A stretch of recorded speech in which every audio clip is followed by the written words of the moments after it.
ایران کا امریکی اڈوں اور اسرائیل پر میزائلوں اور ملٹی وار ہیڈ ہتھیاروں سے حملہ۔ اسرائیلی شہر اشدود میں آئل اسٹوریج ٹینک اور ڈپو کو نشانہ بنایا۔ حیفا میں بحری اور ایندھن کی تنصیبات پر حملہ۔ کلسٹر میزائل سے تل ابیب کے کئی علاقوں کو نقصان پہنچایا۔ مقبوضہ علاقوں میں ڈرون سے اسرائیلی حکومت کے متعدد حساس مقامات کو نشانہ بنایا گیا۔ حزب اللہ نے بھی اسرائیل پر راکٹ حملے تیز کر دیے۔ لبنان میں اسرائیلی فوجیوں کو گائیڈڈ میزائلوں سے نشانہ بنایا۔ ترجمان ایرانی فوج نے کہا ہے کہ جنگ شروع ہونے سے اب تک 800 امریکی فوجی ہلاک اور 5000 زخمی، جبکہ 1321 اسرائیلی فوجی مارے گئے۔ جنگ میں 17 امریکی اڈے تباہ کیے۔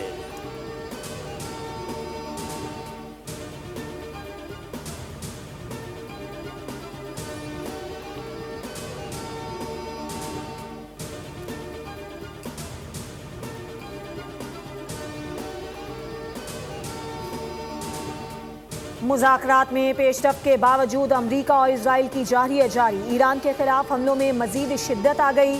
اصفہان میں رہائشی عمارتوں پر بارود برسا دیا۔ 26 افراد لقمہ اجل بن گئے۔ شہداء میں 7 بچے اور 7 خواتین بھی شامل ہیں۔ قم میں بھی وحشیانہ بمباری۔ 3 گھروں پر فضائی حملے میں 6 افراد شہید، متعدد زخمی ہو گئے۔ تہران میں متعدد عمارتیں تباہ ہو گئیں۔ کئی افراد ملبے تلے دب گئے۔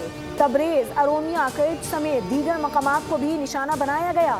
4 ہفتوں سے جاری جنگ میں 1937 ایرانی جام شہادت نوش کر چکے۔ 20,000 سے زائد زخمی ہیں۔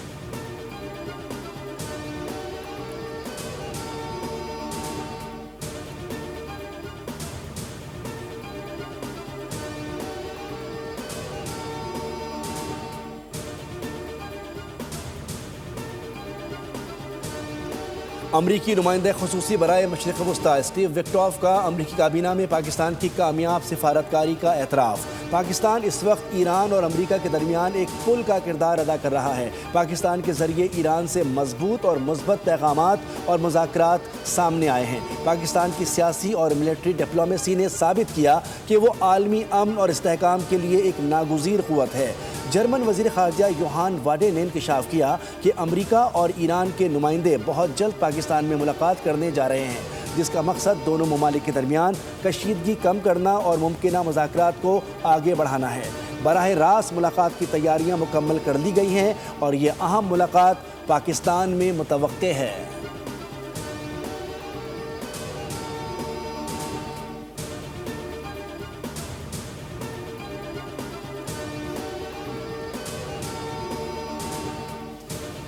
امریکہ اور اسرائیل کے تعلقات میں کشیدگی سامنے آ گئی۔ امریکی میڈیا کے مطابق امریکی نائب صدر جے ڈی وینس اور اسرائیلی وزیر اعظم نیتن یاہو کے درمیان ٹیلی فونک گفتگو کشیدہ رہی۔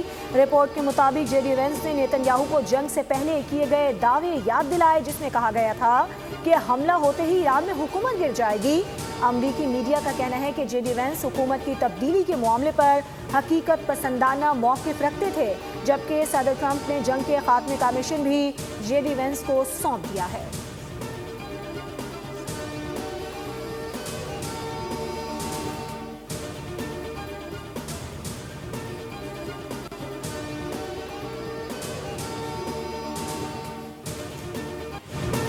امریکی صدر کا ایران کی توانائی تنصیبات پر حملے 10 دن کے لیے معطل کرنے کا اعلان۔ کہا کہ فیک نیوز کے برعکس ایران سے بات چیت جاری ہے اور ایرانی توانائی تنصیبات پر حملوں کی ڈیڈ لائن 6 اپریل تک بڑھا رہا ہوں۔ وہ یہ اقدام ایرانی حکومت کی درخواست پر کر رہے ہیں۔ ایران کے ساتھ مذاکرات مثبت انداز میں آگے بڑھ رہے ہیں۔ ادھر امریکی وزیر جنگ پیٹ ہیگزیٹ نے کہا ہے کہ امریکی عوام امن سمجھوتے کے لیے دعا گو ہیں۔ امریکہ ایران کے ساتھ سمجھوتے کا خیر مقدم کرے گا، ورنہ جنگوں کے فیصلے کسی اور طرح ہوتے ہیں۔ ایران کے پاس نہ اب نیوی ہے نہ نیوی کمانڈر۔ امریکہ ایران کی فوجی صلاحیتیں ختم کر کے یقینی بنانا چاہتا ہے کہ ایران ایٹمی ہتھیار حاصل نہ کر سکے۔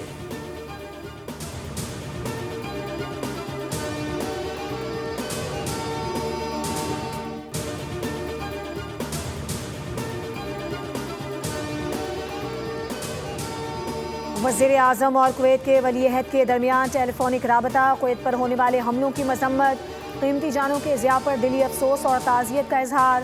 ولی عہد نے وزیر اعظم کی قیادت کو سراہا۔ ایران اور امریکہ کے درمیان ثالثی کے لیے پاکستان کی کوششوں کی حمایت، بحران میں کویت کے ساتھ پاکستان کی حمایت پر وزیر اعظم کا شکریہ ادا کیا۔ وزیر اعظم نے کہا کہ پاکستان خطے میں امن کے فروغ کے لیے تعمیری کردار جاری رکھے گا۔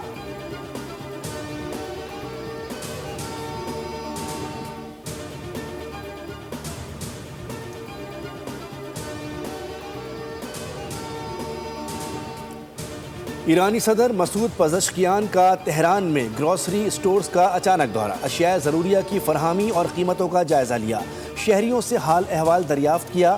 شہری صدر مسعود پزشکیان کے ساتھ تصاویر بنواتے رہے۔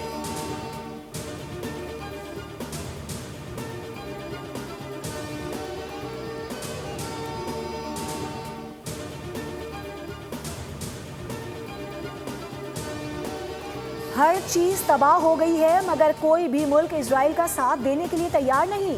حزب اللہ کے ہاتھوں تباہی کا ذکر کرتے ہوئے اسرائیلی میئر زارو قطار رو پڑا، کہا حزب اللہ جیت گئی۔ غصے میں بھرے اسرائیلی میئر نے حقیقت ظاہر کر دی۔ میئر کا مغربی ممالک کو پیغام، کہا تسلیم کرو کہ تم اس صورتحال سے نمٹ نہیں سکتے۔ اسرائیل کا ایک شہر صفحہ ہستی سے ہی مٹ چکا ہے۔ کیریت شمونہ کے میئر نے بھی حکومت کو سخت تنقید کا نشانہ بناتے ہوئے کہا کہ شہر تیزی سے خالی ہو رہا ہے۔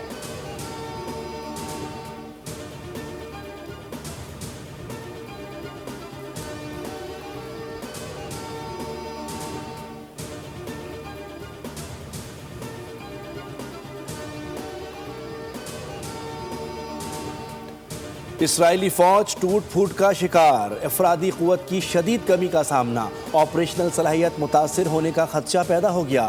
اعلیٰ عسکری قیادت نے خبردار کر دیا کہ اگر فوری اقدامات نہ کیے گئے تو فوج خود ہی بکھر جائے گی، جو خطرناک ہوگا۔ اسرائیلی فوج کے سربراہ نے کہا ہے کہ جاری لڑائی کے باعث فوج پر دباؤ بڑھتا جا رہا ہے۔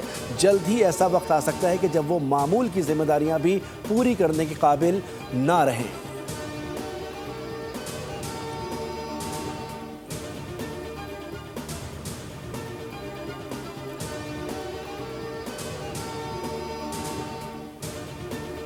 ایرانی حملوں کے باعث خطے میں امریکی اڈے ناقابل رہائش بن گئے، فوجی ہوٹلز میں منتقل ہونے پر مجبور ہیں۔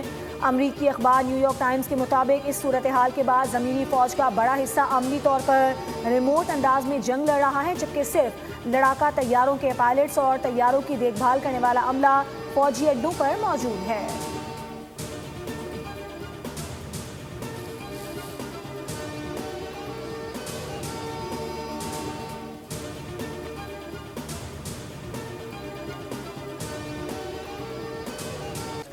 بدلتے عالمی منظرنامے میں محفوظ اور مضبوط پاکستان، سرمایہ کاری اور عالمی تجارت کے لیے پرکشش منزل۔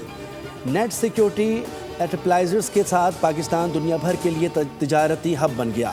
کراچی پورٹ، پورٹ قاسم اور گوادر پورٹ سمیت پاکستانی بندرگاہوں پر سرگرمیوں میں تاریخی اضافہ۔ ریکارڈ دی پاکستان انڈیکس کے مطابق گزشتہ 24 گھنٹوں میں کراچی پورٹ پر ٹرانس شپمنٹ میں زبردست اضافہ ہوا، جو پورے سال کے برابر ہے۔ کراچی پورٹ پر سال 2025 میں تقریباً 8300 کنٹینرز لگے، جبکہ صرف 24 دنوں میں 8313 کنٹینرز کے برابر مال پہنچا۔